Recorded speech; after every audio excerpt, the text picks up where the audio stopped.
Raske mandele bakatama leska brata yando robosie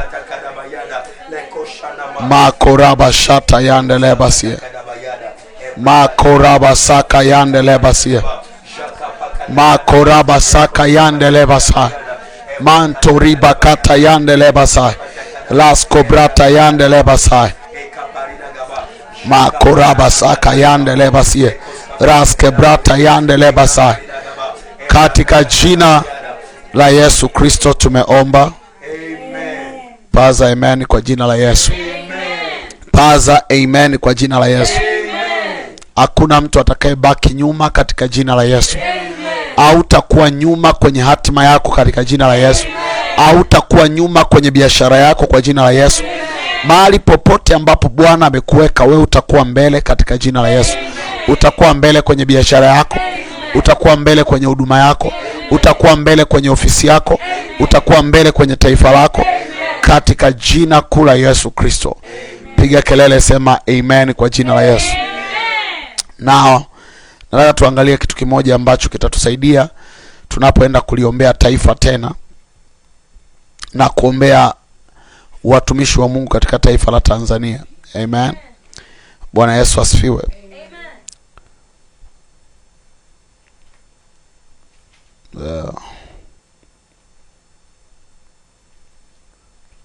Angalia kitabu kile cha Danieli sura ya 6. Danieli sura ya 6 na mstari kuanzia wa kwanza.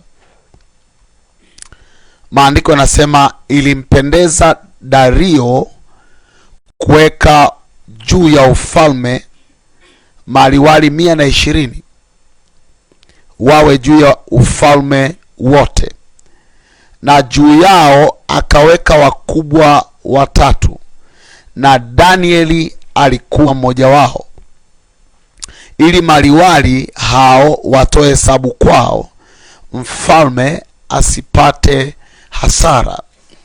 Nao hii story inaanza kwa kuelezea ni namna gani ambavyo Danieli alikuwa na nafasi kwenye utawala wa Babeli. Na maandiko yanaonyesha wazi ya kwamba Danieli alikuwa na nafasi ya kuwa mtawala wa 3 kutoka kwa mfalme. Maandiko yanasema mfalme aliweka watu wakubwa 3 na Danieli alikuwa mmoja wao kati ya hao. Angalia mstari wa 3. Basi Danieli huyo alipata sifa kuliko wakubwa na maliwali, kwa kuwa roho bora ilikuwa ndani yake, naye mfalme akaazimu kumweka juu ya ufalme wote. Nao kulikuwa na wale 3 wako juu. Maandiko yanasema kulikuwa na maliwali, alafu kukawa na 3 wale juu. Maandiko yanasema Danieli akapata sifa kuliko wale wakubwa 3, alafu akapata sifa kuliko maliwali wote. Maandiko yanasema kutokana na hayo mfalme akaazimu kumweka juu ya ufalme wote. Piga kelele, sema I'm in charge. Piga kelele, sema I'm in charge. Kwa tafsiri rahisi, in his generation Daniel alikuwa in charge over the government issues. Maana yake Danieli alikuwa juu ya utawala wote wa Babeli. Pamoja na kwamba kulikuwa na 3 ambao walionekana kuwa bora, lakini maandiko yanasema Danieli akawa the best among all. Nasema siku ya leo katika jina la Yesu, Bwana atakufanya kuwa bora kwenye taifa la Tanzania. Amen. Nasema Bwana atakufanya kuwa bora kwenye ofisi yako. Amen. Nasema Bwana atakufanya kuwa bora kwenye biashara zako. Amen. Nasema Bwana atakufanya kuwa bora kwenye karia yako. Hakuna mahali ambapo utaenda ambapo utakuwa wa kawaida. Mahali popote unapoenda utakuwa bora katika jina la Yesu. Pokea roho ya ubora katika jina la Yesu. Pokea roho ya ubora katika jina la Yesu. Maandiko yanasema mstari ule wa 3. Anasema basi Danieli huyo alipata sifa kuliko wakubwa na maliwali, kwa kuwa roho bora ilikuwa ndani yake. Roho bora ilikaa wapi? ilikaa ndani yake. Maandiko yanasema naye mfalme akaazimu kumweka juu. Sema sitakaa chini. Sema tena sitakaa chini. Sema nimetengenezwa kuwa juu. Sema mimi ni kiumbe cha juu. Maandiko yanasema yeye aliyetoka juu yuko juu ya yote. Sema mimi ni kiumbe cha juu, na kwa sababu mimi ni kiumbe cha juu, mimi niko juu ya yote. Mimi niko juu ya crisis. Mimi niko juu ya matatizo. Mimi niko juu ya changamoto. Mimi niko juu ya vita. Mimi niko juu ya chuki. Mimi niko juu ya chochote katika jina la Yesu aliye hai. Maandiko yanasema Danieli akawa juu ya ufalme wote. Angalia mstari wa 4. Basi mawaziri na maamiri wakatafuta sana kupata sababu za kumshtaki Danieli kwa habari za mambo ya ufalme, lakini hawakuweza kuona sababu wala kosa, kwa maana alikuwa mwaminifu, wala alikuonekana kosa wala hatia ndani yake. Now, amazing thing ni kitu gani? Pamoja na kwamba alikuwa anafanya vizuri kwenye career yake, na alikuwa anafanya vizuri kama kiongozi ambaye amewekwa juu ya viongozi wote, maandiko nasema mawaziri na maamiri wakatafuta sana. Kuna wakati unaweza ukaona mambo haya ya kisiasa yanayoendelea hata kwenye taifa letu. Kuna mtu anaweza kafikiria kwamba mambo haya ni jambo jipya. Mambo haya sio jambo jipya. Biblia ni kitabu ambacho kimejaa siasa isivyo kawaida, kwa sababu ni kitabu ambacho ukisoma humu ndani unakutana na vitabu vya wafalme. Vitabu vya wafalme ni vitabu gani? Ni vitabu ambavyo vinaelezea historia za wafalme mbalimbali wa taifa la Israeli, lakini pia ni kitabu ambacho kinaelezea ni namna gani Mungu alihusika katika kuziinua falme na kuziweka falme kwenye nafasi. Kwa hiyo Biblia ni kitabu ambacho kinahusiana na kingdoms. Kuna mtu anaelewa ninachoongea? Kwa hiyo ukiangalia hapa maandiko yanazungumza hila ambazo zilikuwepo kuhusu Danieli, ambazo zilifanywa na mawaziri, lakini pia zilifanywa na maamiri. Maana yake nini? Kwa tafsiri rahisi, maana yake hawa watu walikuwa purposed in their hearts, walikusudia kwenye mioyo yao kuhakikisha Danieli anaanguka. Mtu yoyote ambaye anafanya vizuri mara zote atapigwa vita. Yeyote anayefanya vizuri, jambo la kwanza ambalo huwa linaanzaga ni kupigwa vita, sio kupongezwa. Na nikwambie ukweli, adui wa kwanza wa mtu ni wale wa nyumbani mwake, ni wale wa kwenye chama chake, ni wale wa kwenye ofisi yake. Sometimes you can be working in the politics and you can think kwamba kila mmoja anakusifia kwa sababu unafanya vizuri, kila mmoja atakupigia makofi kwa sababu unafanya vizuri. No. Hata kama ukifanya kosa moja, watu wanaibua makosa 100 ambayo ukuwa nayo, ili tu wa justify their wickedness, ili wathibitishe uovu wao. That is a human nature. Ile ni nature ya binadamu. Sio kwamba ni jambo limeanza sasa. Hizi hila na fitna hazikuanza leo. Maandiko yanazungumza in the days of Daniel. Maandiko yanasema siku zake hizo ambazo Mungu alikuwa amempa nafasi ya kuwa mtu wa pili. Sasa angalia hapa, mfalme, lakini baadaye kwa sababu alionekana kuwa bora akapewa nafasi ya kuwa wa pili, akawekwa kwa juu hata ya wale maamiri wengine, akaweka kuwa juu ya wale watawala wengine watatu. Nao hawa maandiko yanasema wakaanza kumtengenezea figisu. Figisu ni mchezo ambao hujaanza leo. Haujaanza leo, lakini mwenye haki siku zote atastawi, atakuwa kama mtende wa Lebanon. Katikati ya vita na mapambano, wenye haki wanastawi katika jina la Yesu. Na tunamwomba Mungu kwa ajili ya wenye haki wote ambao wanasimamia taifa letu, ambao wamempa Mungu nafasi, ambao wameipa haki nafasi. Bwana akawape nafasi ya kusimama kwa jina la Yesu. Hata kama kuna hila na vita, in the name of Jesus tunawasimamisha mahali penye mchanga, hawatateleza na kuanguka. Nasema kama sauti ya mtumishi wa Mungu aliye hai, walio wenye haki hawata mahali penye mchanga wakaanguka katika jina la Yesu. In the name of Jesus. Listen to me. Kuna vitu tusipoomba shetani anachukuaga nafasi. Nisikilize vizuri. Kuna watu waga wanafurahi Yakobo akitolewa akauawa. Wanafurahi pia wakimkamata na Petro. Nasema this time around Petro hatakamatwa tena kwa jina la Yesu. Ni kweli Yakobo aliuawa, lakini Petro hakuuawa. Na sisi kama kanisa la Bwana hatutaruhusu tena upanga upite kwa Petro katika jina la Yesu. Piga kelele, sema amen kwa jina la Yesu. Maandiko yanasema basi mawaziri na maamiri wakatafuta sana sababu za kumshtaki. Wakatafuta sababu za kumshtaki. Now listen, watu wanatafutaga sababu za kushtaki watu wenye haki. Wanatafutaga sababu za kupeleka watu wenye haki kwenye mijadala isiyofaa. Wanatafutaga sababu za nisikilize, maandiko yanasema kwenye kitabu cha Proverbs 22 mstari wa 29. Anasema, je, wamuona mtu mwenye bidii katika kazi zake hata simama mbele ya watu wasio na cheo? Mtu mwenye bidii yoyote Mungu waga anamsimamisha mbele ya watu wenye cheo, mbele ya watu wenye nafasi. Sikiliza, maandiko yanasema Danieli alikuwa na bidii. Danieli alikuwa na bidii kwenye kazi. Maandiko yanasema basi huyo Danieli alipata sifa kuliko wakubwa wote na maliwali, kwa kuwa roho ya ubora ilikuwa ndani yake, naye mfalme akaazimu kumweka juu ya ufalme wote. Alikuwa na bidii, na roho ya ubora ina tabia ya kuonekana ndani ya mtu mwenye bidii. Roho ya ubora haiwezi kaonekana except kuna mtu amefanya kazi kwa bidii.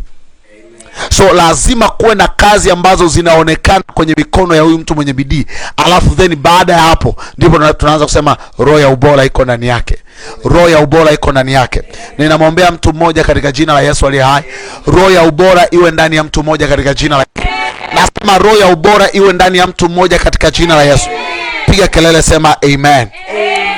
Piga kelele, sema amen. Maandiko yanasema mstari wa 4, basi mawaziri na maamiri wakatafuta sana sababu ya kumshtaki Danieli kwa habari za mambo ya ufalme, lakini hawakuweza kuona sababu wala kosa, kwa maana alikuwa mwaminifu. Kwa tafsiri rahisi, manake Danieli alikuwa apokei rushwa, alikuwa sio mbadhirifu wa fedha, alikuwa sio mharibifu, alikuwa sio mchokonozi. Maandiko yanasema hivi, Danieli akawekwa juu, na kwa sababu aliwekwa juu, hawa jamaa wakaanza kumtafuta. Wanatafuta kosa la kumshtaki kwa habari ya ubunge wake. Unajua huyu alitoa ahadi na ahadi hizo hazikutimia. Sometimes kuna ubinadamu, kuna vitu havitimii kwa sababu ya ubinadamu. Havitimii kwa sababu kulikuwa hakuna pesa. Kwa sababu unaweza ukatoa ahadi katika hali ya kutekeleza baadhi ya mambo hayajatimia. Uwezo ukasema huyu mtu sio mwenye haki au hajafanya vizuri. Kuna mambo kadha wa kadha inawezekana amefanya vizuri. Na unaweza ukaona hata kwenye misimu ya kisiasa kama hivi, kuna watu ambao watatafutiana choko. Lakini wenye haki watasimama kwa jina la Yesu. Nasema wenye haki watasimama kwa jina la Yesu. Nasema pembe ya wenye haki itatukuka sana. Nasema pembe ya wenye haki itakuwa na nguvu sana. Nasema pembe ya wenye haki itatukuka sana. Katika jina la Yesu aliye hai. Angalia maandiko yanasema Danieli walipojaribu kumshtaki hawakuweza kuona sababu. Kuna vitu wanaweza kuwa wanaangalia wasione sababu.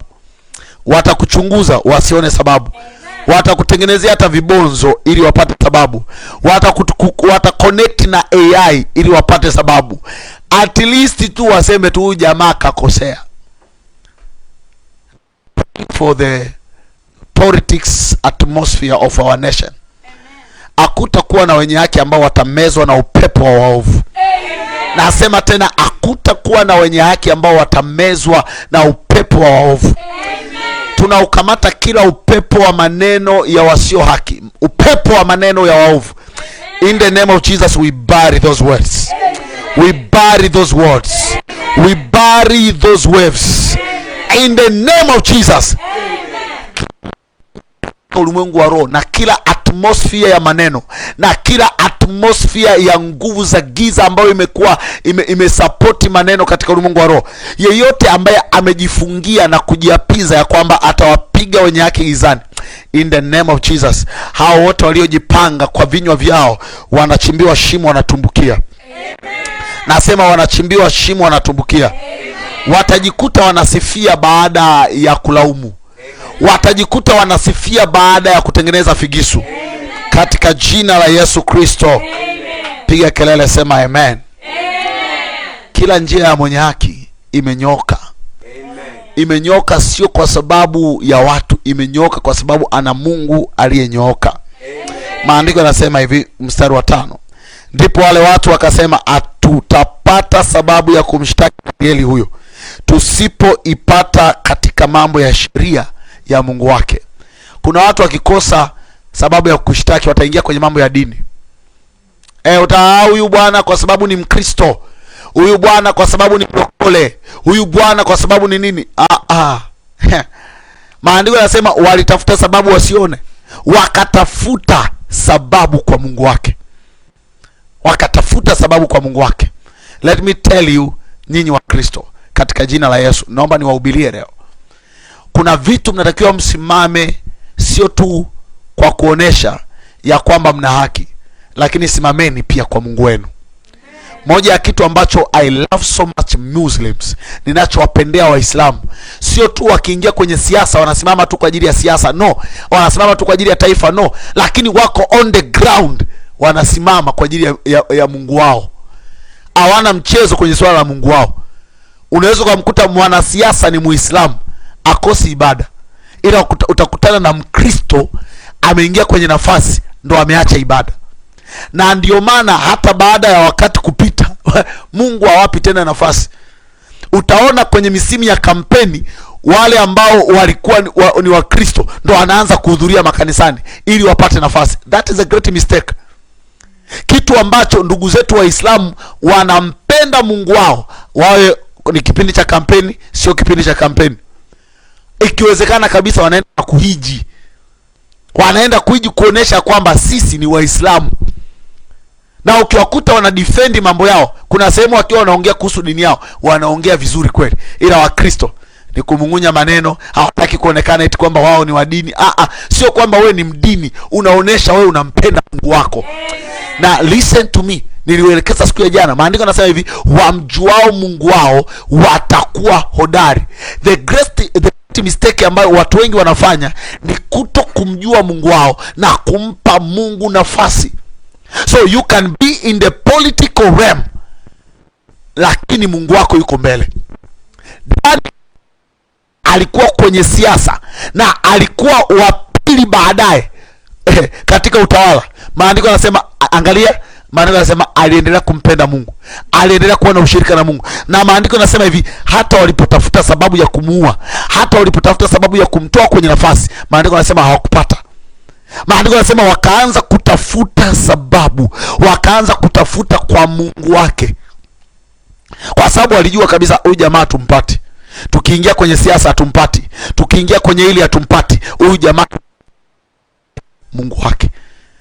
Lazima uwe makini ya kwamba kuna kitu lazima kikupe nguvu. Unaingia kwenye siasa, usiende hivi hivi mtupu, nenda na Mungu. Unaingia kwenye kampeni, usiende hivi hivi, nenda na Mungu. The great mistake ambayo Wakristo wengi wanafanya in the days of campaign, they leave God behind. They leave God behind. Listen to me, unataka ufanikiwe, maandiko yanasema wamjuao Mungu wao watakuwa hodari na kutenda makuu. Unataka uende mbele kama Danieli, unataka uwe na nafasi kama Danieli. Maandiko yanasema Danieli alimjua Mungu wake. Kwenye siku zake Danieli alifanya nini? Alimjua Mungu wake. And now you can see in the Bible, maandiko yanasema basi mawaziri na maamiri wakakusanyika mbele ya mfalme. Wakamwambia hivi, mfalme Dario, uishi milele. Mawaziri wote wa ufalme na manaibu na maamiri na madiwani na maliwali, kama vile ambavyo iko Tanzania, mawaziri wote wa ufalme na manaibu na maamiri, wakuu wa mikoa, madiwani na maliwali wamefanya shauri pamoja ili kuweka amri ya kifalme na kupiga marufuku ya kwamba mtu yeyote atakayeomba dua kwa Mungu awaye yote, au kwamba mtu awaye yote katika muda wa siku 30 ila kwako, mfalme, atatupwa katika tundu la simba. Nao bunge likakaa la Babeli. Bunge lilivyokaa la Babeli, maandiko yanasema lile bunge likapitisha sheria. Kumbuka kazi ya mfalme ni kusaini sheria, kama ambavyo ipo Tanzania hii leo.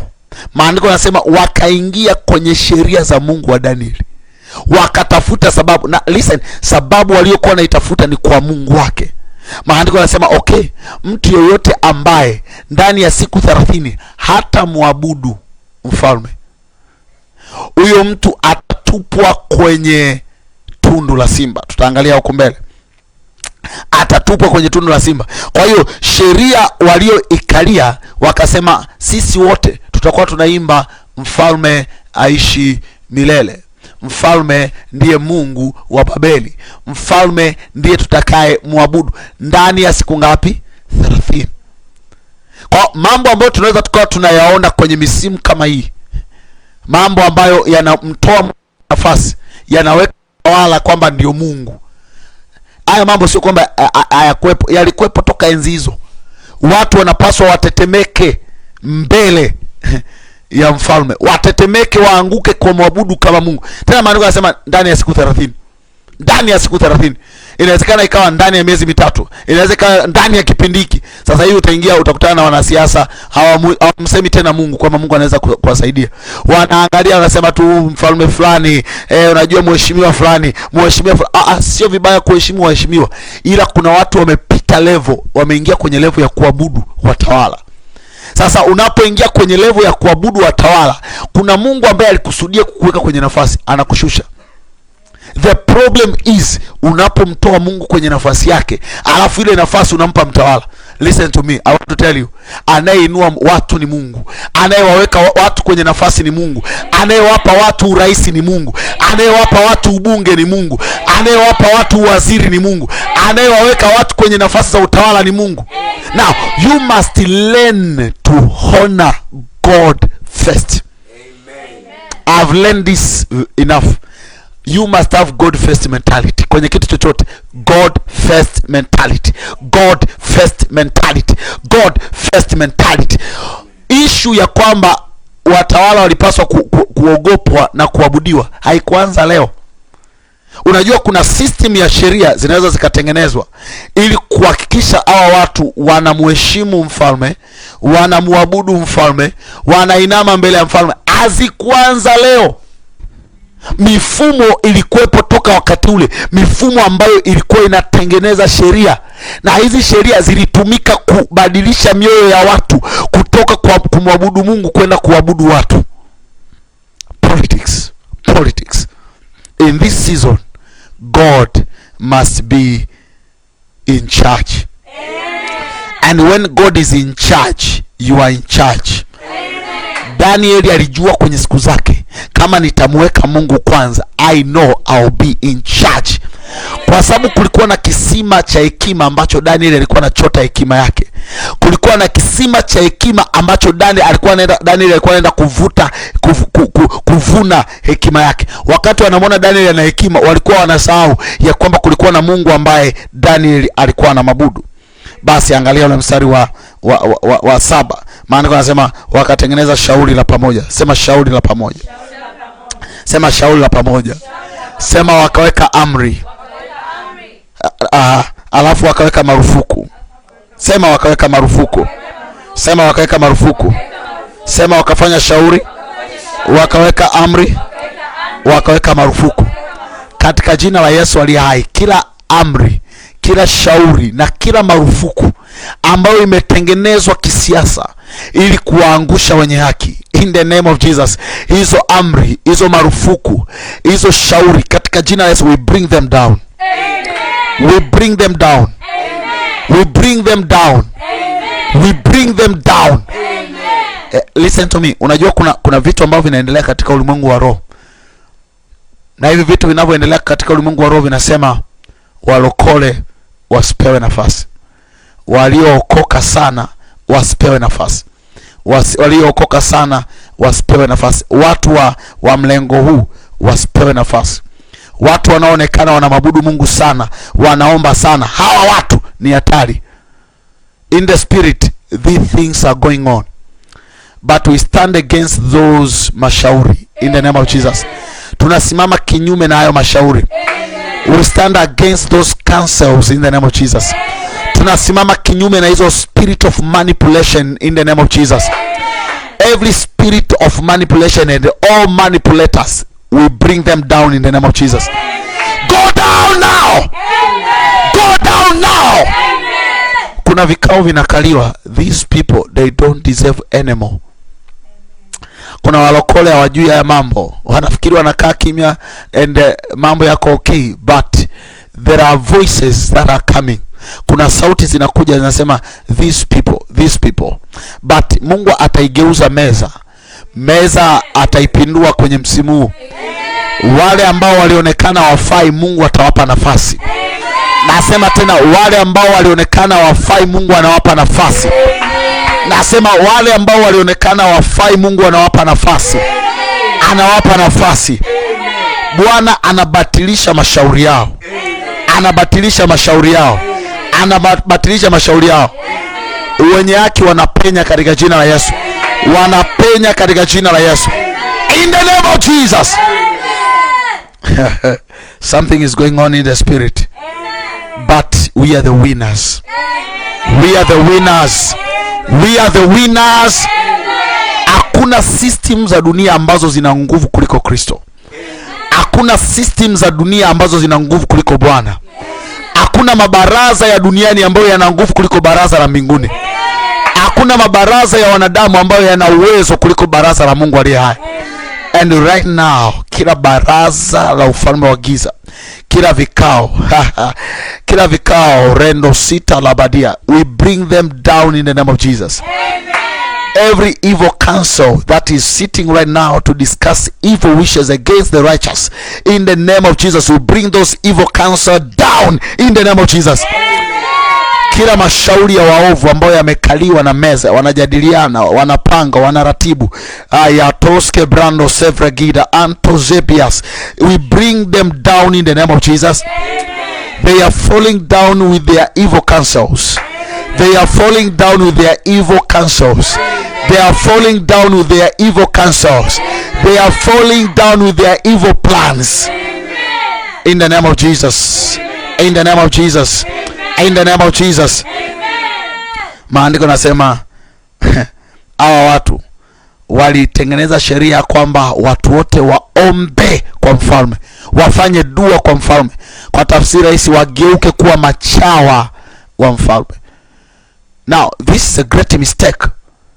Instead ya kusimama kwenye nafasi, taifa zima liliamriwa ligeuke. Viongozi wote waliamriwa wageuke wawe machawa wa mfalme. It was a great mistake. It was a great mistake. Kwa sababu at this time mioyo ya watu ilikuwa imegeuzwa. Wasimtazame kama Mungu anaweza kuwasaidia kwenye siasa. Waone kwamba without the king they cannot make it. It was a great mistake. It is a great mistake. Kwa sababu hata kwenye taifa, Mungu akitaka kumshusha mtu, ni pale ambapo sauti za watu zitaanza kusema sauti ya mfalme ni kama sauti ya Mungu. Herode alipotoa hotuba, maandiko yanasema Herode akatoa hotuba. Alipotoa hotuba, baadaye maandiko yanasema watu wakapiga kelele, wakasema sauti hii ni sauti ya Mungu. Sauti hii ni sauti ya Mungu. Sauti hii ni sauti ya Mungu. Listen, ni kama vile mambo yanaweza katokea kwenye misimu kama hii. Watu wanainuka wanasema bila mfalme hatuwezi kutawala. Bila mfalme hatuwezi kuwa na nafasi. So wanazungumza kama sauti ya mfalme ni sauti ya Mungu. Sauti ya mfalme ni sauti ya Mungu. Maandiko yanasema Herode akumpa Mungu sifa. Herode akajisifia, anasema wow, watu sasa hivi wote wananisifia kwamba bila mimi. Maandiko yanasema ghafla akapigwa na malaika, akaanguka, akaliwa na minyoo. Maandiko yanasema akaliwa na chango. Chango ni minyoo. Hapo instantly. Ukiona mtu anasifiwa kama Mungu, anainuliwa kama Mungu, anapewa nafasi kama Mungu, tafsiri rahisi katika ulimwengu wa roho ni wakati wake wa kuanguka. And that is very dangerous. Very dangerous. That's why I want Christians. Nafasi ya mtu apewe mtu. Heshima yake apewe nafasi kama mtawala, apewe nafasi kama heshima kama mtawala. Ila sio heshima kama Mungu. Zile kauli za kusema bila ya wewe hatuwezi kufanikiwa. Bila ya wewe no. No. Anayeweka watu kwenye nafasi ni Mungu. Anayeinua wafalme ni Mungu. Anayeinua wabunge ni Mungu. Anayeinua mawaziri ni Mungu. Anayeinua madiwani ni Mungu. Anayeinua wajumbe wa nyumba 10 ni Mungu. And you must understand this. Without God there is no government. Without God there is no government. Understand this. Understand this. Na ni ombi langu kwa Mungu katika jina la Yesu kwenye msimu huu, Bwana afungue akili za watu. Afungue akili za watawala. Afungue akili za wagombea. Waelewe without God they cannot make it. Waelewe without God they cannot make it. Listen to me. Mfalme anaweza kusema hawa watu ni wangu, lakini Mungu anasema hawa watu ni wangu. Mungu anasema hawa watu ni mali yangu. Sio mali ya mwanadamu, sio mali ya mfalme, ni mali yake. Na yeye ndio anayeweza kugeuza mioyo. You know, God can control hearts of men. Watu wanafikiri social media zinaweza zika control mioyo ya watu. Social media haziwezi zika control mioyo ya watu. Kama Mungu hajahusika, hata wakija watawala wakija na ahadi nzuri, kama Mungu hajahusika, watu hawawezi wakawakubali. Kitu kinachofungua mioyo ya watu ni Mungu. That's why you need God. God, in this season, open the hearts of these people for me. Fungua mioyo yao kwa ajili yangu. Fungua mioyo yao kwa ajili yangu. Ogopa sana mtu anayedili na mioyo ya watu. Unaweza ukadili na utu wa nje wa watu, lakini kuna watu wanashughulika na utu wa ndani. Wewe wakati unakuja unasema hajafanya chochote, alafu Mungu anasema I need this person. Kuna watu sio tunawahitaji kwa sababu wametufanyia kitu, ila kuna watu tunawahitaji kwa sababu kuna moyo wanao kwa ajili ya watu. Nikwambie kweli, kuna watu unaweza ukasema okay, kuna watu tunawataka kwa sababu watatujengea madaraja au walitujengea madaraja. Kuna watu tunawataka kwa sababu watalielekeza taifa kwenye njia sahihi na watalipeleka taifa mahali sahihi. Kuna watu ambao hawajafanyaga mambo kwenye majimbo yao, ila kwa mioyo yao wameliokoa taifa kwenye hatari nyingi. Kwa kauli zao wameliokoa taifa kwenye mambo mengi. Nisikilize, siasa iko hivi ya kiroho. Siasa Mungu anayoiangalia ni ile ambayo inawafanya watu wainuke, watu wawe na akili timamu, watu wawe na utashi wa kujielewa. Wakati tunahitaji watu ambao watatutengenezea madaraja, au tunahitaji watu watakao tutengenezea ajira, kumbe tunahitaji watu pia wenye akili ambao watasimama na kutengeneza ajira wao kwa wao. Sasa hawa watu wanahitaji viongozi wenye akili watakaoonesha that possibility. Unajua kuna wakati madaraja hapo kwenye akili. Kuna wakati hospitali zipo kwenye akili. Kuna wakati rami zipo kwenye akili. Now we need people ambao wana akili.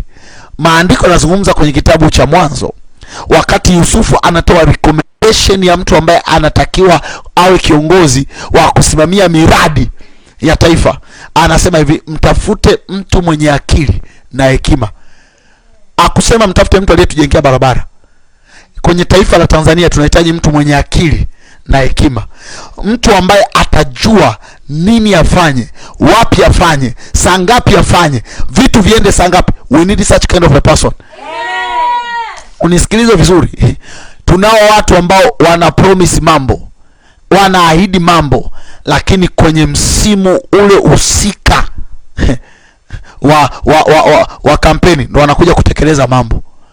Hekima yao miaka yote unakuta haipo, miaka 4 haipo. Nao Daniel, maandiko yanasema Daniel alikuwa ni mmoja wa watu wenye akili, mmoja wa watu wenye busara.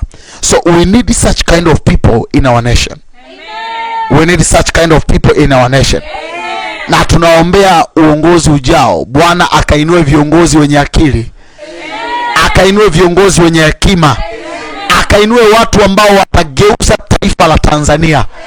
Amen. Watalifanya taifa la Tanzania kuwa kama Eden. Amen. Watalifanya taifa la Tanzania kuwa mahali pa makimbilio. Amen. Watafanya watu walio kwenye taifa la Tanzania wawe na furaha. Amen. Piga kelele, sema amen. Amen. Maandiko yanasema basi mawaziri wakatafuta sana sababu ya kumpata na kumshtaki, lakini hawakupata. Angalia mstari wa 5.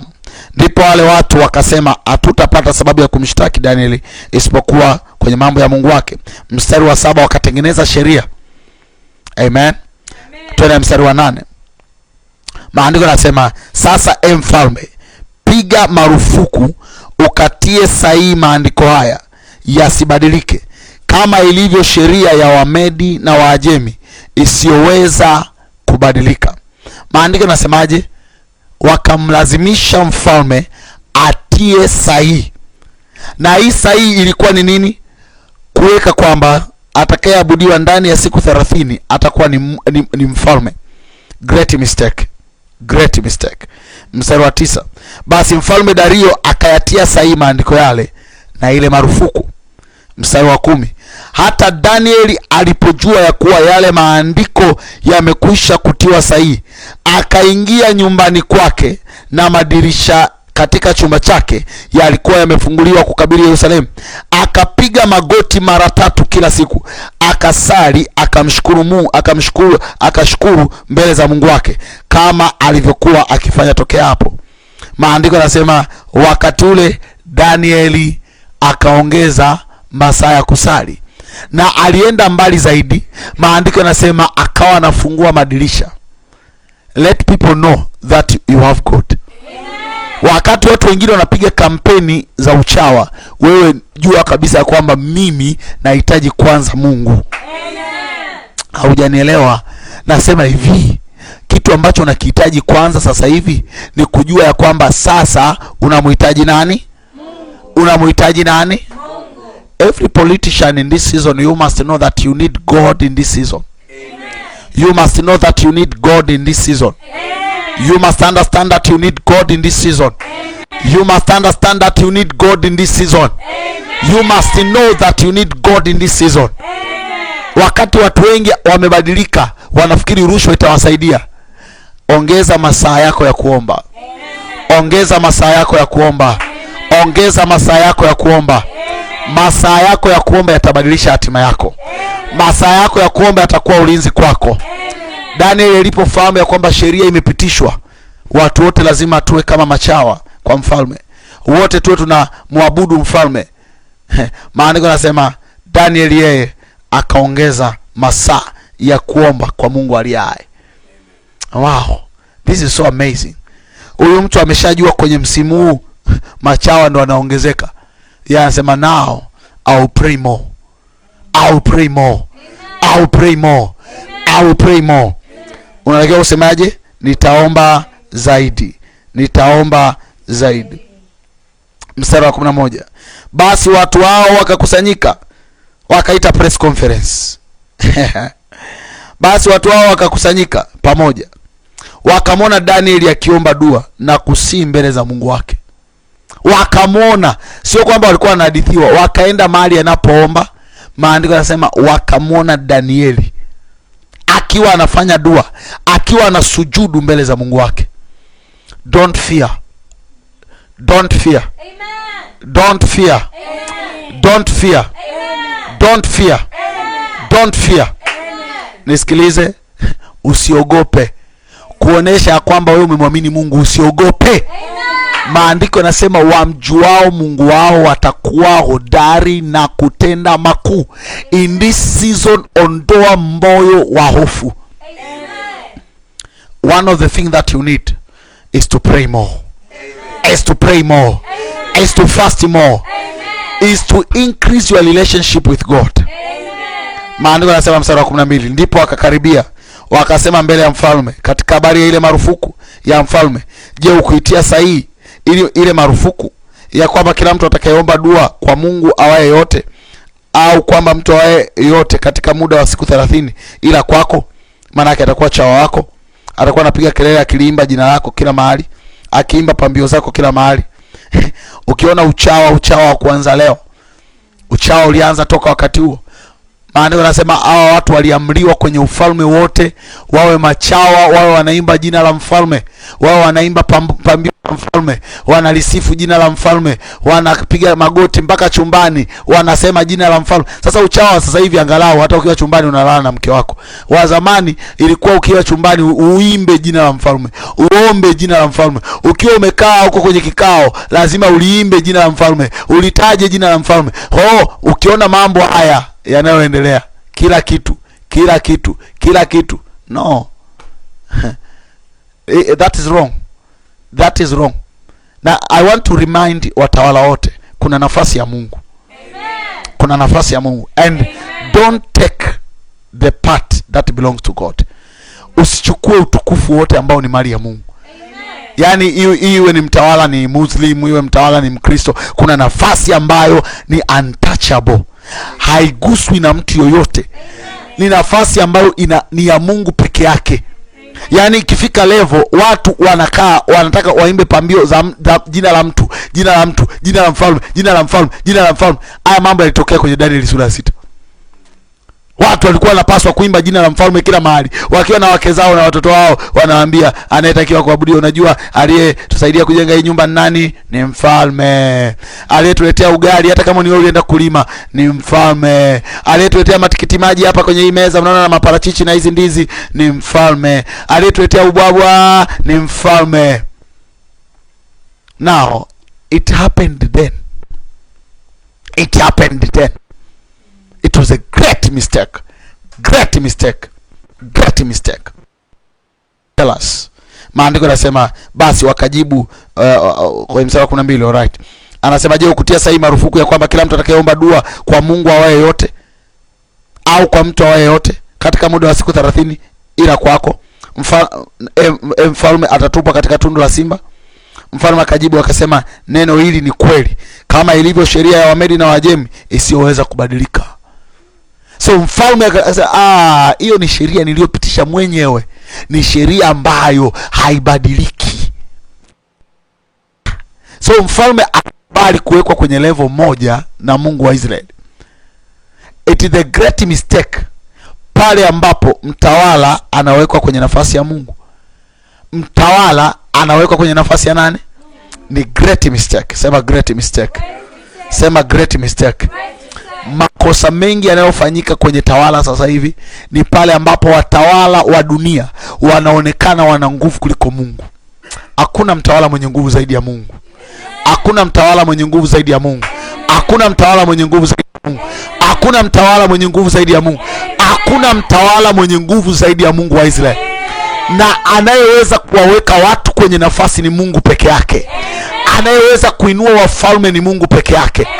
Anayeweza kuwapa nafasi ya kutawala kwenye nchi, kutawala kwenye ubunge, kutawala kwa wananchi ni Mungu peke yake. Hakuna mtawala ambaye anaweza kufanya watu kuwa watawala. Ni Mungu peke yake anayeweza kuwafanya watu kutawala. Hata ukiona mtu ameteuliwa nafasi na mfalme au rais, ni hilo jambo Mungu ameliweka moyoni mwa mfalme.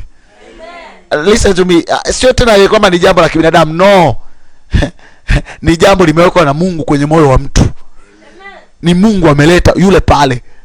Hata kama mtu mlikuwa mumpendi, Mungu ndo analetaga. Swala sio kwamba wewe ndo unampenda. Mungu ametaka.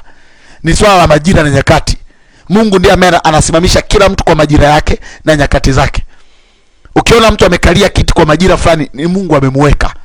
Kuna kitu Mungu anataka mjifunze kupitia huyo mtu. Kuna kitu Mungu anakuwa amekiweka kwenye majira hayo, na anayeweza kukipitisha kwenye hayo majira ni huyo mtu. Amen. Naamini kuna mtu mmoja ananielewa. Piga kelele sema amen. Amen. Piga kelele sema amen. Amen. Are you there? Amen. Sema amen katika jina la Yesu. Amen. Angalia mstari wa 13. Basi wakajibu wakasema mbele ya mfalme, yule Danieli aliye mmoja wa wana waliohamishwa wa Yuda hakujali wewe. Kuna mlokole mmoja hakujali. Hao watu walokole walikuwa wana mapinduzi toka zamani. Maana za yule Danieli aliye mmoja wa wana wa wale waliohamishwa wa Yuda hakujali wewe, mfalme, wala ile marufuku ulioitia sahihi, bali aomba dua mara 3 kila siku.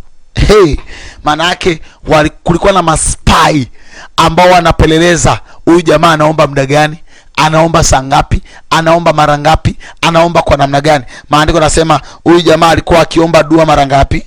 Mara 3 kila siku. Mstari wa 14, basi mfalme aliposikia maneno haya alikasirika sana. Kwa nini Danieli amekuwa sio chawa wangu? Basi aliposikia maneno haya alikasirika sana, akakaza moyo wake ili kumponya Danieli, akajitaabisha kumwokoa hata jua likachwa. Kumbuka kuna sheria imeshapitishwa, na ile sheria ni sheria isiyobadilika. Maandiko yanasema ni sheria ya Waamedi na Waajemi. Amen. Bwana Yesu asifiwe. Hii ni sheria isiyopata nini, isiweza kufanya nini. Lakini mfalme alikuwa anampenda sana Danieli. Sasa tatizo lilikuwa kwenye mahusiano.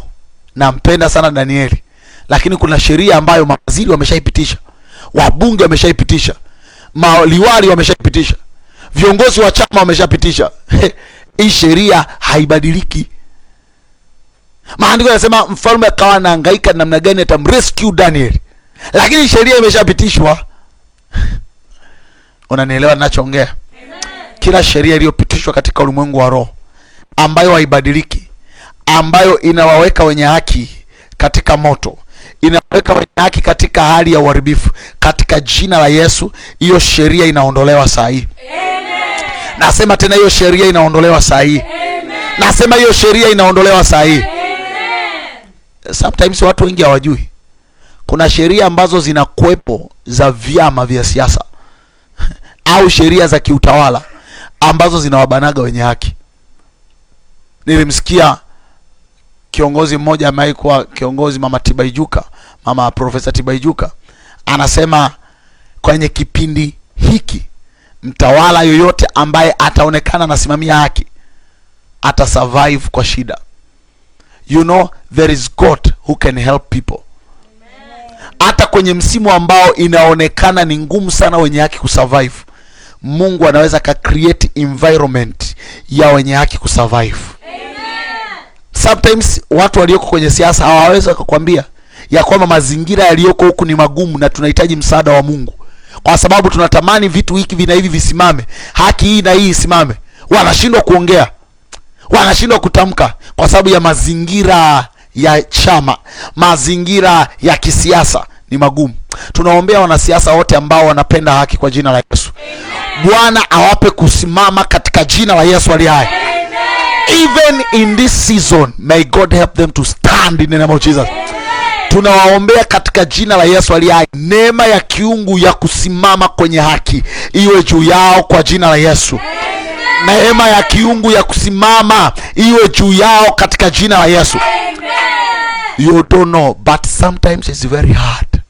It is very hard. Remember, maandiko yanasema sheria ilikuwa imepitishwa, na hii sheria hata mfalme mwenyewe under that law. Na sheria inasemaje? Lazima watu wakuabudu mfalme. Mfalme anajijua yeye sio Mungu, na ndio maana alipata shida. Maandiko yanasema alikuwa anatafuta namna ya kumuokoa Danieli na ile sheria, kwa sababu alikuwa anampenda Danieli. Kwa sababu mfalme anajijua yeye sio Mungu, lakini sheria imeshapitishwa, na ile sheria lazima imle kichwa Danieli, kwa sababu Danieli akumwabudu mfalme. Now, angalia mstari wa 16.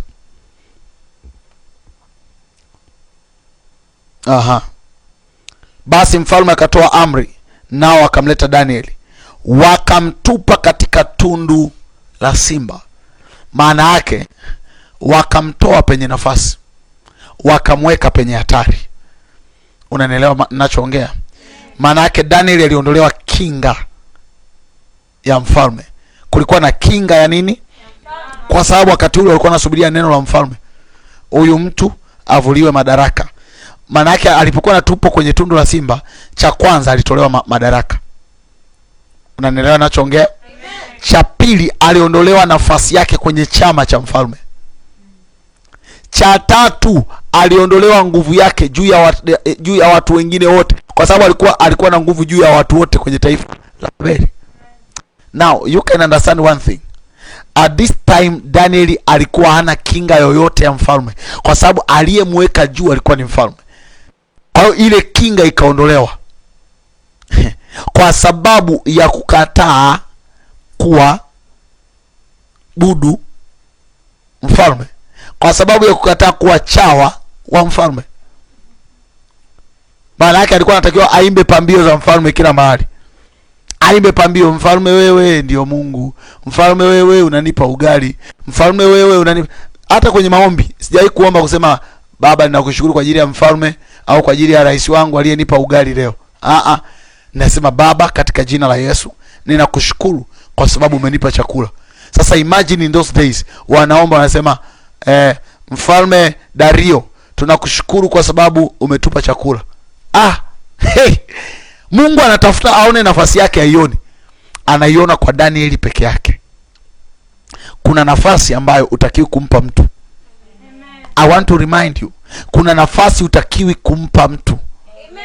Kuna mtu anasema unajua huyu ananipa riziki.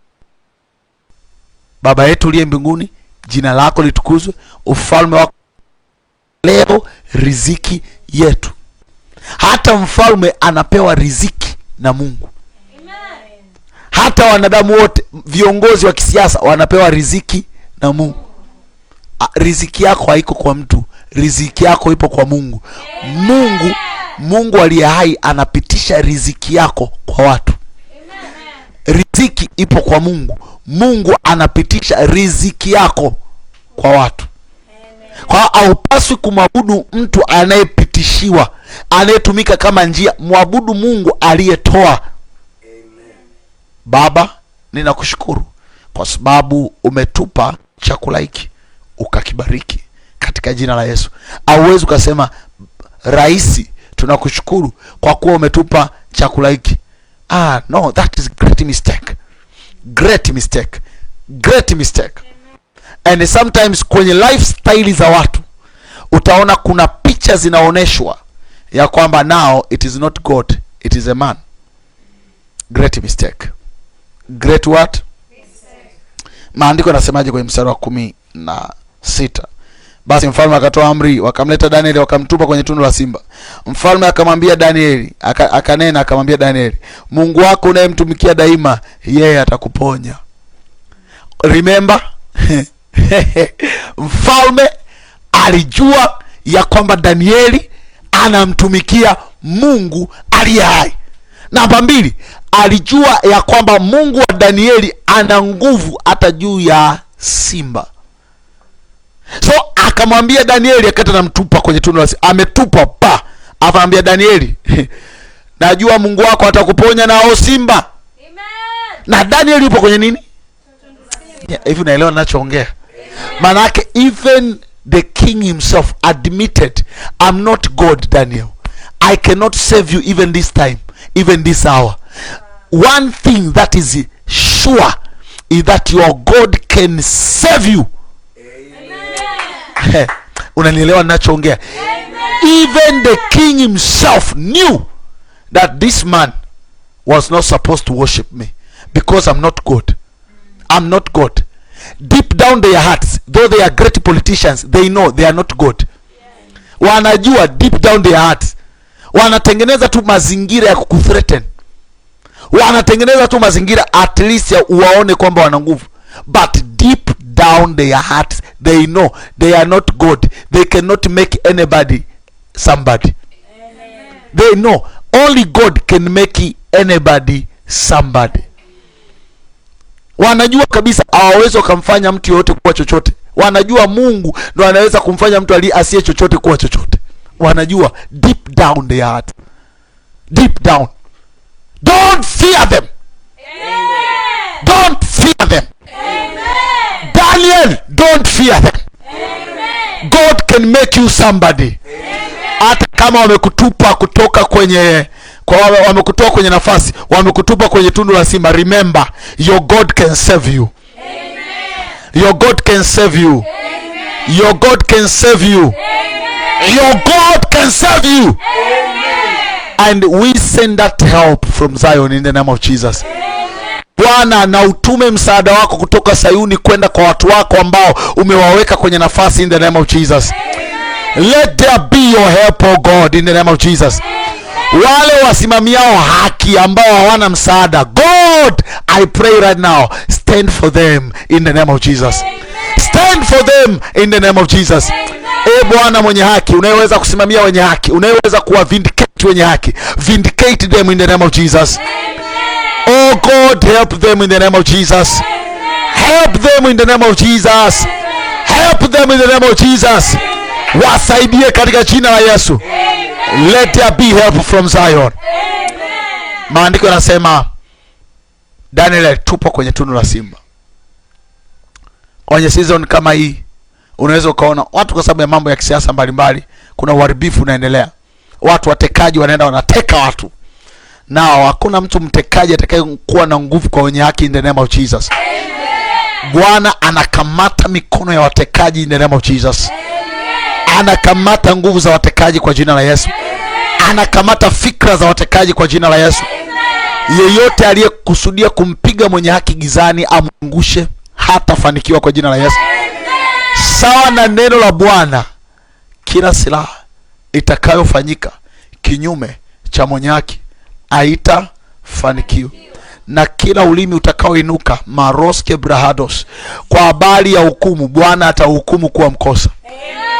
Kila ulimi ambao umeinuka kinyume cha watu wanaosimamia haki kwenye taifa, unainuka kinyume cha wenye haki kwenye taifa, kila ulimi unaoongea, kila ulimi unaotamka maroske brahados paruske brahando site libra kato yande lebasia, uwe ulimi tunauandikia mene tekel na peres. Uwe ulimi tunauandikia mene tekel na peres in the name of Jesus.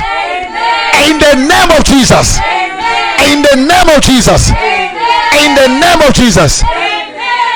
Taifa la Tanzania halitaanguka kwa ndimi za waovu. Wenye haki wataanguka kwa ndimi za wenye waovu.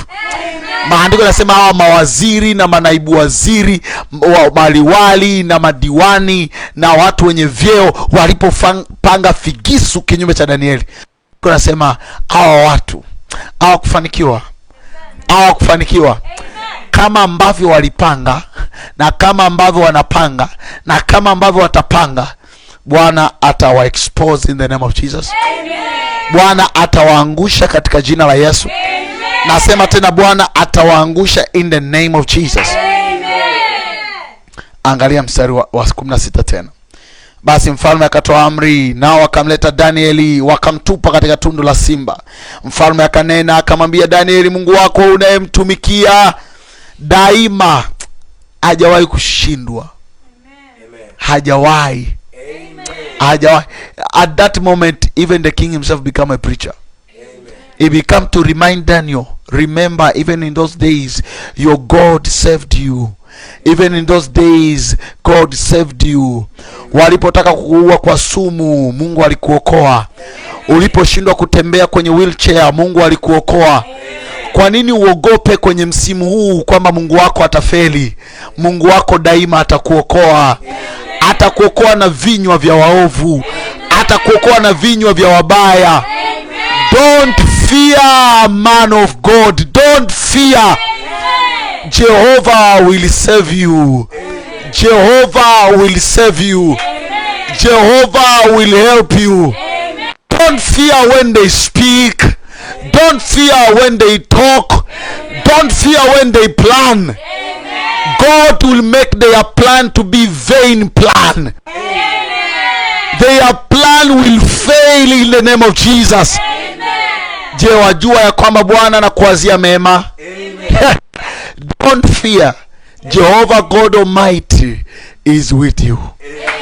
Don't fear, because Jehovah will rescue you. Even right now there is something that is going on in the spirit. God is helping you.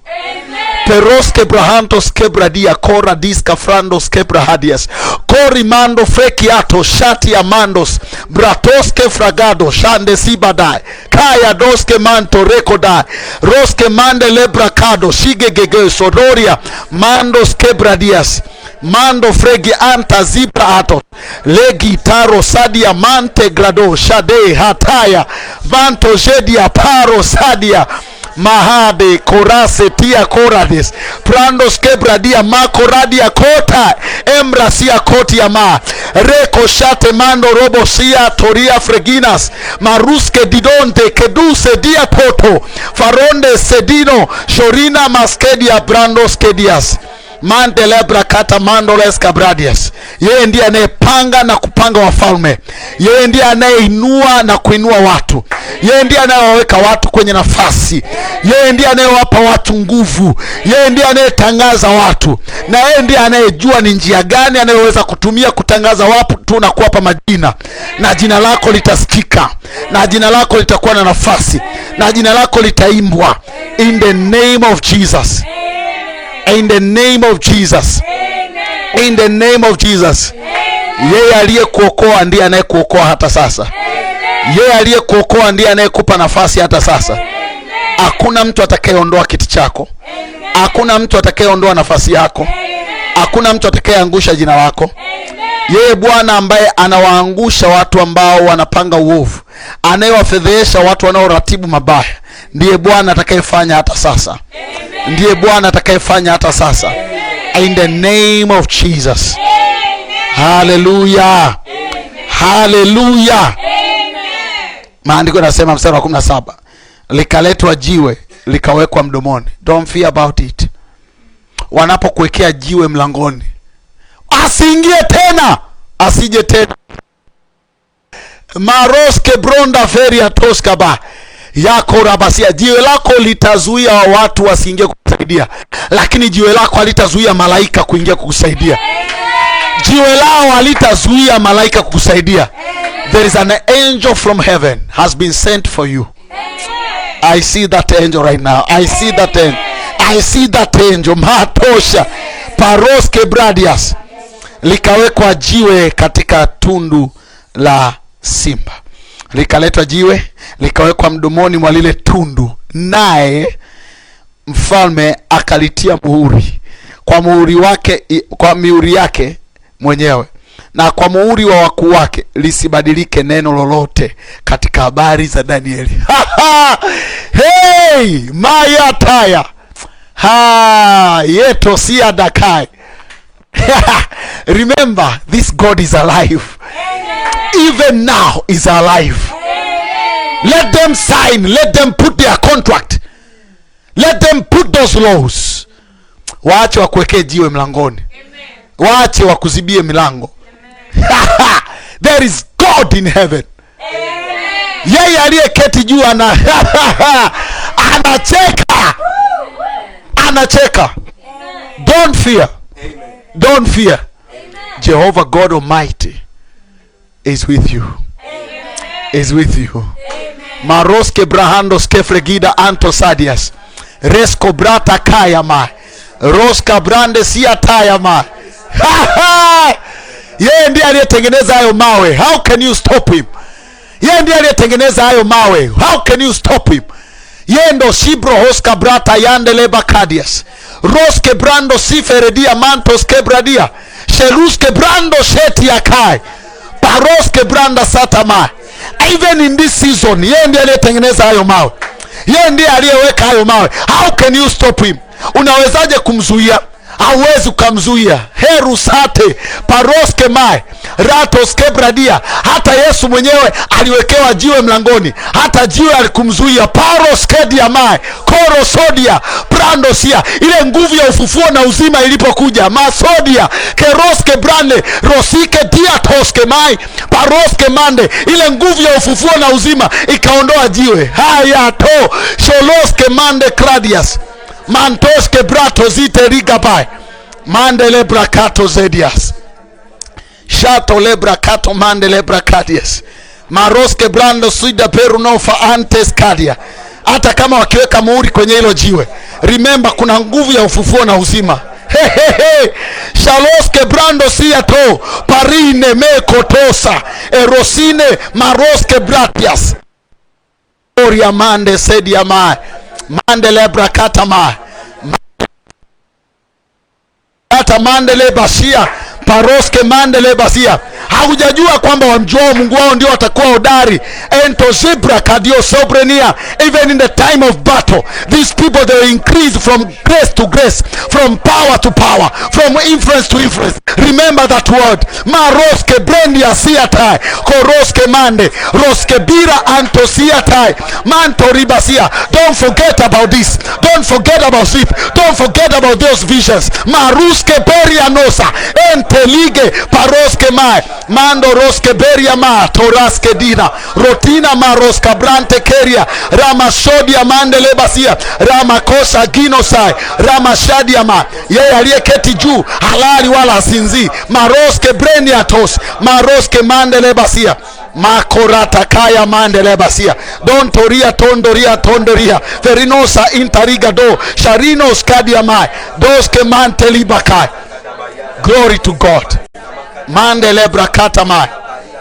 In the name of Jesus. Makorase keria mando labasia. Hallelujah. Maro sadia mande lebasia. Makorate kelia mando skabradia. Makorate sia barosa. Hallelujah. Hallelujah. Maandiko yanasema mstari wa 18. You know God is doing something right now. There is a shift in the spirit even right now. There is a shift in the spirit even right now. There is a shift in the spirit even right now. There is a shift in the spirit even right now. Even right now. Even this moment. There is something that is moving in the spirit. Ratoske brando sika brahadash. Legoske brahadias. Wanapotia muhuri sahi. Baroske fradias kato ziata. Ratoske mandele bradia. Kuna nguvu ya ufufuo na uzima. Makrofedias. Paroske mai. Inayoweza kushughulika na mawe. Mantori brahadias. This power was there since then. Mandori brahates. Makoribasia. Mstari wa 18. Kisha mfalme akaenda nyumbani kwake, akakesha usiku kucha, akafunga na vinanda vikuletwa mbele yake, na usingizi wake ukampaa. Mstari wa 19. Asubuhi mfalme akaondoka mapema, akaenda kwa haraka mpaka penye tundu la simba. Mfalme akaenda mpaka kwenye nini? Kwenye tundu la simba. Mstari wa 20. Naye alipokaribia lile tundu, akamlilia Danieli kwa sauti ya huzuni. Mfalme akanena akamwambia Danieli, are you there? Amen. Danieli mtumishi wa Mungu aliye hai, je, Mungu wako unayemtumikia daima aweza kukuponya na simba hawa? Mstari wa 21. Ndipo Danieli akamwambia mfalme, mfalme uishi milele. Mungu wangu amemtuma malaika wake. Amemtuma malaika wake, naye amefumba makano ya simba, nao hawakunidhuru, kwa kuwa mbele zake mimi nalionekana kuwa sina hatia tena. Amen. Mbele yako mfalme sikukosa neno. Amen. Malaika alipita na jiwe limekaa. Malaika aliingiaje? Na jiwe limekaa mlangoni. Don't fear about it. Amen. Malaika ametumwa sahi. Amen. This angel of the Lord is unstoppable. Amen. This angel of the Lord is unstoppable. Amen. This angel of the Lord is unstoppable. Amen. Uta make news hata kama jina lako limefungiwa. Amen. You make news. Amen. Nisikilize, yeyote anayempangia mwenye haki mabaya, hakuna anayeweza kufanikiwa. Nobody will prosper. Meroske bradias. Nobody will prosper. Amen. Even right now as I speak, there is an angel of the Lord who is dealing with some issues in this nation. Amen. Kuna malaika wa Bwana ameachiwa right now. Right now. Right now. Anayeshughulika. Anayeshughulika. Wanafikiri wameweka jiwe. But there is an angel of the Lord. There is an angel of the Lord. Amen. There is an angel of the Lord. Amen. I see that angel. I see that angel. I see that angel. Even in social media, I see that angel. I see that angel is making news. Is making news.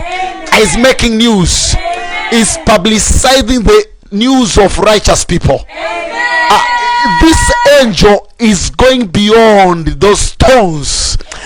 Anaenda anaondoa yale mawe, publicize maroske brato koria mandes, roske brando chevre diamanto libaka, rato skebradigo oscar bradias, manto libra kato fradias, masko brata kabayando robosia. Watu watafikiri ya kwamba ni mataifa watu wanapiga kelele. No, it is an angel of the Lord making news. Paroske brato sia, shalesko brande sedia manto libra ka, manto libra kato lebasia, manto roboske vrenia naske brata kabaradia, manto libra kato zedia manta labasia. Watu watafikiri ya kwamba ni mataifa yamesimama. Watu watafikiri ya kwamba ni watu wanaongea. No, it is an angel. It is an angel of the Lord. It is an angel of the Lord. It is an angel of the Lord. Paroske hedias haya tesete tina frade koske manto librakai rapo shedia manto librakai rato sibradias kebradia manto librakai rato shedia ma roske brata yandele bradias kora digo ontororo seria ba maske brata yandele basia reto shedia manta rabasia makoradia kandos kebradia mandeles kobradia kato lefrediso shaliska brando sibradia rako shadia manto rebracado sevrediga manto rebasia. I see news everywhere. News everywhere. Paroske brantos kebredia. Mando lebrokosa mande lebasia. Wanasema hii habari imetoka wapi? There is an angel of the Lord who is publicizing. Maruske fredia sudia mai. Maroske brata yandeleke dias. Porose dia mai. Paroske brando sedia mai. Ratos kebradia. Manto riba. This angel is running from east to west. To south, south to east. Manto ribra dia. Masko brada ba. Rato yande lebraka. Rato sia manta labasia. Rato brataka rapa shadi oradia rabasha. Habari kila mahali, kusini na kaskazini, mashariki na magharibi. Marosia toria ma hey ato sherisko brandes keberedias manto lebracadias paroske brada bai handos kebradia marosadia manto fregidai kato ziatai roske brata yande lebradia antoresko brata yande shada mande lebracata ma. Watakapofunga kinywa cha mmoja, kinywa cha pili kinafunguka, kinywa cha tatu kinafunguka. Masko sheli sodosi hita yorose mandos kebradia manto rebashata ma ratos kebrendo hoske frandoskidi antodo shelindo shadiro marato sedino marosatina rosetina reketino shaliga brato koriama mantores kabra maroske bredias maroske dias mandores kabra mandores kabra mandele brakata mai mandele bradia sedia mante rebasi paro shalando mayato zianda yekoda mandele brakata mai mero sadido shalate sohanias kante kekea marosadia mandeles kobra mandele brakata mandele bradia. Vinywa vya watu vinafunguka. Makope shando skabradia jatara mandiso freginata. Hofu imeondoka kila mahali. Marosadia manto ribraka mandele brekesho dias mantora basataya mandele brakadias makoradias katama mandele basia mando robosa mando rebasia katika jina la Yesu Kristo. Hallelujah. Amen. Hallelujah. Amen. Hallelujah. Amen. Hallelujah. Amen. Roho Bwana anayaweka mambo sawa in the spirit right now. Amen. Roho Bwana anatembea everywhere. Amen. Everywhere. Amen. Everywhere. Amen. Anatembea kila mahali. Amen. Kwenye kila kona ya taifa. Amen. Mashariki, magharibi, kusini, kaskazini. Amen. Sauti zinasikika. Amen. Pamoja na kwamba kuna jiwe limewekwa, but sauti zinasikika. Amen. Sauti zinasikika. Amen. Kelele zinaongezeka. Amen. Watu walifikiri kwamba Daniel yupo kwenye tundu la simba, so hakutakuwa na sauti. Now I hear the voice, east, west, north, everywhere. everywhere, everywhere, Amen. everywhere, Amen. everywhere. Amen. Hallelujah. Amen. Hallelujah. Amen. Hallelujah. Amen. Mungu wangu amemtuma malaika wake, naye amefumba makano ya simba na hawakunidhuru. Kwa kuwa mbele zake mimi nalionekana kuwa sina hatia tena. Mbele yako mfalme sikukosa neno. Mwezi wa 6, there is something that is moving. Maruske brahando chevregina antos cabradies meruskado ofrediga anteliga brataka masho debrahatos kebradies makorate keria mando lobosai. This coming month marukabados makoradias cabradies, yes, manto riba hatas masko brate kida antalibaka mando roske brataka mandelebraka manto robosia. Mwezi wa 6 marus cabredias manto ribro osca bratias, mwenye haki anatoka kwenye gereza. Erose dia sheruska brai manto ribradia. Mwezi wa 6 marosadia hashatai maskobrenio sodia pai enter ribra sikotoria. There is an angel of the Lord makoresa because livra ante because of the noise manto shedias. Mwezi wa 6 is coming out of the prison mantosha marosetia paya ka shatata ka keke kere shotori,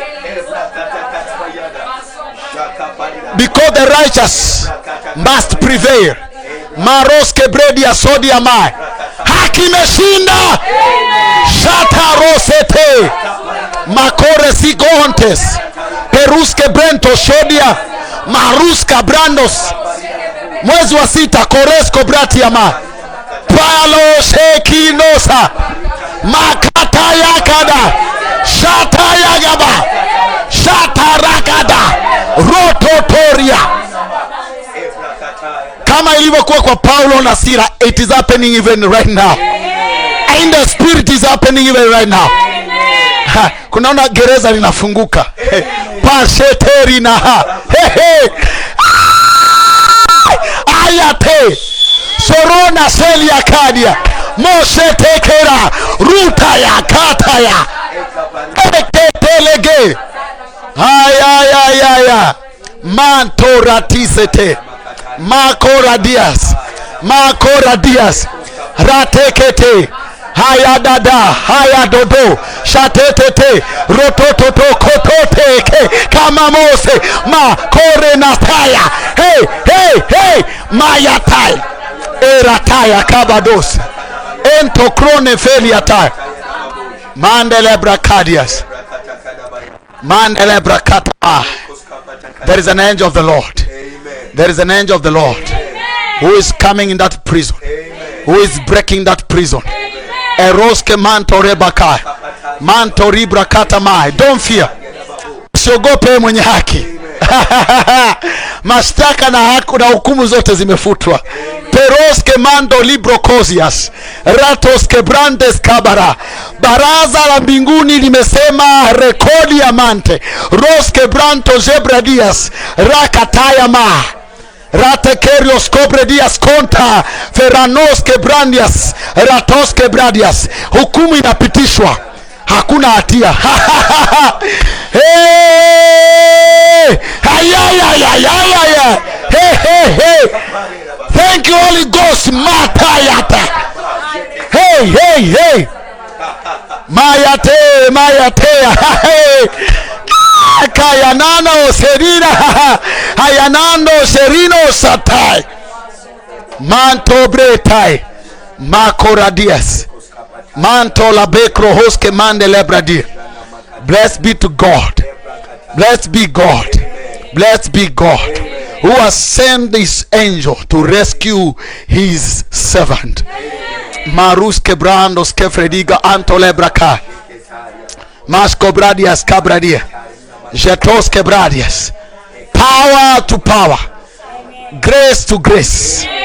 Ramos Kebrato Kefredias Mando los Kevradia Antos Kebradigo Ontaliga Paradae Maratos Kebrahando Zapradia Manta Labadia Mante Libra Kata Mandele Bakae Rota Kabayanda Labakate Leberediosa Hande Lebedias Ratayando Sebina Hanto Sedia Mante Lebra Kata Mai Kora Digo Hoske Branda Kata Lada Dido Honda Hey Sopera Sopela Sinama Radino Shaliga Branda Kata Yanda Namasiasta.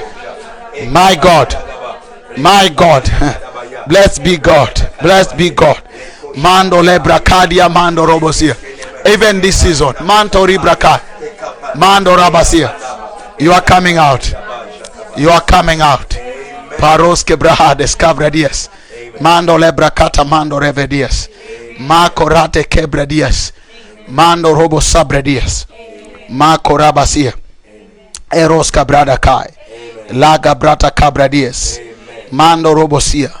Mungu amemtuma malaika yake akutoe kwenye gereza kwa sababu ukuonekana una hatia. This coming month you are coming out. You are coming out. You are coming out. Mwezi wa 6 shangwe na kelele zitasikika everywhere. Everywhere. Because the Lord God Almighty is doing something for you. Is doing something for you. He preserved your life since then. Even right now will preserve your life again. Because you are standing for the righteous, for righteousness. God will preserve your life. God will preserve your life. God will preserve your life. God will preserve your life. You are coming out of the prison. Hakuna kosa. Hakuna offense. This is a voice of the Lord coming for you in the name of Jesus. Basi mfalme akafurahi sana, akaamuru amtoe Danieli katika lile tundu. Ndipo Danieli akatolewa katika lile tundu, wala dhara lolote alikuonekana mwilini mwake, kwa sababu alikuwa anamtumaini Mungu wake.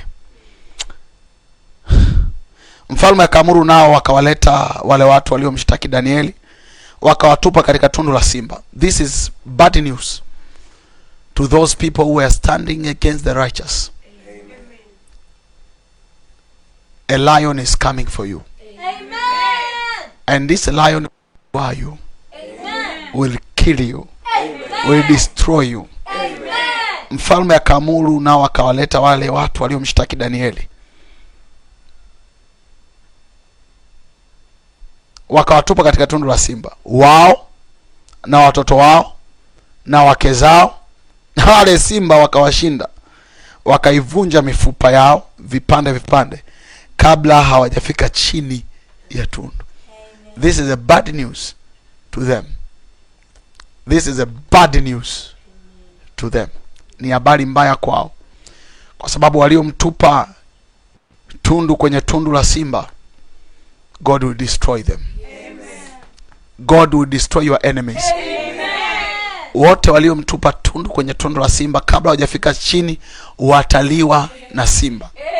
I don't know, but this is the word of the Lord. This is the word of the Lord. Ninaona machafuko kwenye familia zao. Ninaona one by one is dying. Other will die by stroke. Other will fall down by pressure. They will die. These things are coming. Kabla hawajashuka chini, nguvu zao zitavunjwa vipande vipande. Zitavunjwa vipande. And this is the word of the Lord. Bwana Yesu, tunakushukuru. Thank you for everything. Asante kwa leo, kwa yote ulionena. Asante kwa leo. Thank you because these principalities and powers and all the kingdoms of the world, they are under your feet. Maruske Prados, Prados Kebradias, Manto Libra Katamai, kwa sababu umesema na ndivyo itakavyokuwa. And we praise you. Holy Ghost Kebrandos Roska Brandes Kedia Parados Kemande Libra Katomai Maros Kebrediga Ante Libra Katoladia Sadia Mando Lobosia Manto Libra Katomande Lebasia Ratos Kebrediga Onto Libra Kai. Umewaruhusu wao waingie kwenye tundu ili wao wapotelee kwenye lile tundu. Marus Kebrantos Kebredias Maro Shedia Manto Libra Kai. Thank you, Jesus.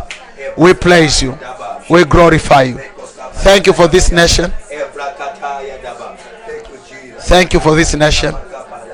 Thank you for this nation. I praise you. I glorify you. Maro Sadia Manto Libra Katamai. Rapa Katamande Lebaka. Mando Robo Shakremai. In the name of Jesus. Shout hallelujah. Hallelujah. Shout hallelujah. Hallelujah.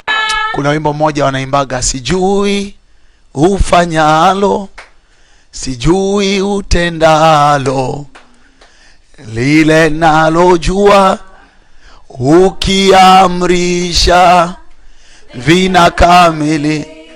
Sijui ufanyavyo, sijui ufanyavyo, sijui utendavyo, sijui utendavyo. Kile nachojua umeamlisha ina. Sijui ufanyavyo, sijui ufanyavyo, sijui utendavyo Bwana, sijui utendavyo.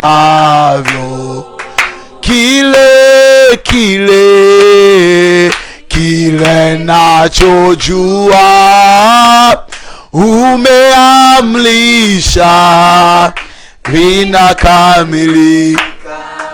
Unaweza yote, unaweza yote, unaweza yote, unaweza yote. Kile nachojua Bwana umeamri vinakamilika. Oh, unaweza yote Bwana, unaweza yote, unaweza yote Bwana, unaweza yote. Kile nachojua umeamlisha,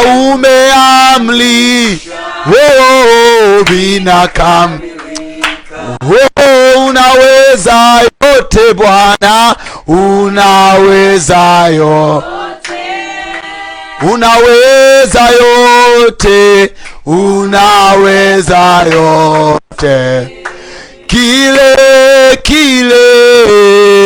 Kile nachojua umeamlisha vinakamilika. Haleluya. Lolote analolisema kwa kinywa chake ndilo analolifanya. Na yeye waga hanaga tabia ya kuliacha neno alilolisema lianguke chini. Lolote analolisema analifanya. Even right now there are angels of the Lord who are there to execute the word of the Lord. Uwe tayari kuyaona mambo makubwa na ya ajabu. Kwa kuwa Mungu wa mambo makubwa ndiye Mungu wetu. God bless you and enjoy your day. Shalom. Shalom.